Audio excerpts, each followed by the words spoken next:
আসসালামু আলাইকুম, কি অবস্থা সবার, কেমন আছেন? আজকে শুক্রবার, অফ ডে, হাজব্যান্ড বাসায়। তো সন্ধ্যার দিকে বলতেছে যে কিছু খাবে, কিছু রান্না করে দেওয়ার জন্য। তো আমার কিছুই করতে ইচ্ছে করতেছিল না। তো ভাবলাম যে বাসায় আছে যেহেতু, ওর বলছে খাওয়ার কথা, কিছু তো দিতেই হবে। তারপর কিচেনে আসছি, দেখলাম যে সবচাইতে শর্টকাট কোনটা হবে, কি দেওয়া যায়।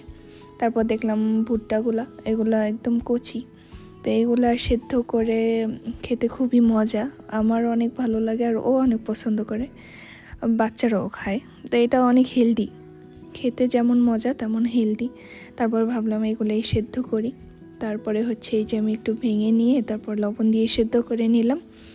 সেদ্ধ করার পরে এগুলাতে হালকা একটু বিট লবণ দিয়ে দিলাম।